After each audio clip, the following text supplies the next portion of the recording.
Hello दोस्तों, कैसे हैं आप। मैं हूं आपके साथ दीपिका और मैं एक नई वीडियो आपके बीच लेकर आई हूं और आज हम बात करेंगे अग्रसेन की बावली के बारे में, जो कि दिल्ली में ही है।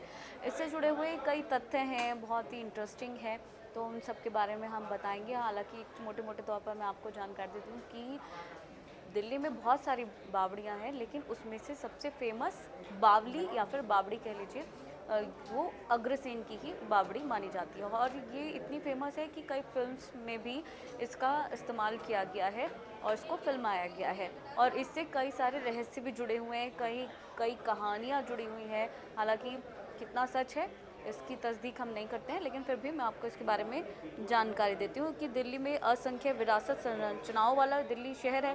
अब ऐसे में अतीत से हर कोई ज़्यादा वाकिफ़ नहीं है, और ऐसे में इस शहर में एक ऐसी जगह है जिसके बारे में शायद कोई उतना अच्छे से ना जानता हो, तो उसी के बारे में आज मैं आपको बताऊंगी, जो कि है अग्रसेन की बावली। और ये एक ऐसी जगह है जो अपने साथ में कई अनसुलझे राज लिए हुए हैं, तो उन राजों के बारे में भी थोड़ा थोड़ा बताएंगे। तो बता दें कि इस ऐतिहासिक शहर में देखने के लिए, यानी कि दिल्ली में वैसे तो बहुत सारी चीज़ें हैं, लेकिन ये बहुत ज़्यादा फेमस है और बहुत ही इंटरेस्टिंग भी है, जैसे कि मैंने इससे पहले भी आपको बताया। और शहर में काफ़ी मशहूर भी है, और ये काफ़ी प्राचीन बावड़ी है अग्रसेन की बावड़ी। और इसकी जो सुंदरता है, उसमें सबसे ज़्यादा जो आकर्षण का केंद्र है वो है इसकी देहाती कला। जिस तरह से इसकी संरचना की गई है, बनाया गया है जिस तरह से इसको, वो काफ़ी फेमस है। अब इसके साथ ही इसकी भूतिया कहानियों की वजह से भी ये बहुत ज़्यादा फेमस है और लोग इसे बहुत पसंद करते हैं और जानने की कोशिश करते हैं, वहाँ जाकर देखना चाहते हैं कि जो कहानियाँ उन्होंने सुनी है क्या वैसा सच में होता है या फिर नहीं। अग्रसेन की बावली एक संरक्षित स्मारक है और भारत के दर्शनीय स्थलों में से एक है।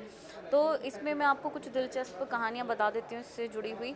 ये कब और किसने बनवाई, ये भी मैं आपको बता दूँ। वैसे तो इसका कोई ऐतिहासिक रिकॉर्ड नहीं है कि किसने बनवाई, कैसे बनवाई, लेकिन मोटा मोटा जब इसका दोबारा से रिस्ट्रक्चर जो है तैयार किया गया, तब उससे जुड़ी हुई कहानियाँ। हालांकि ऐसा कहा जाता है कि अग्रसेन ने खुद ही इसको बनवाया होगा और उसके बाद से उनकी जो फैमिली मेम्बर्स हैं उन्होंने इसको रिकंस्ट्रक्ट कराया था। तो खूबसूरत अग्रसेन की बावली कब, कहाँ, किसके द्वारा बनाई गई, इसका कोई स्पष्ट ऐतिहासिक रिकॉर्ड नहीं है। कई इतिहासकारों का ये सुझाव है कि इसका निर्माण महाभारत की अवधि के दौरान महाराजा अग्रसेन ने ही किया होगा।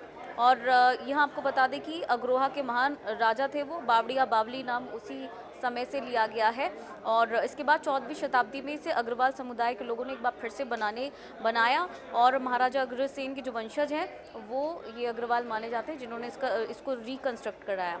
बावड़ी की स्थापत्य विशेषताओं में ये भी संकेत मिलता है कि इसका दोबारा से जो निर्माण हुआ था, जिसका भी जिक्र मैंने आपसे किया, वो तुगलक वंश में हुआ था और एक बार हुआ था लोधी वंश में। तुगलक वंश की अगर बात करें तो 1321 से 1414 में हुआ था। लोधी वंश की बात करें तो 1451 से 1526 के टाइम में हुआ था, दिल्ली के अंदर ही, जब शासन के दौरान इसको रिकंस्ट्रक्ट कराया।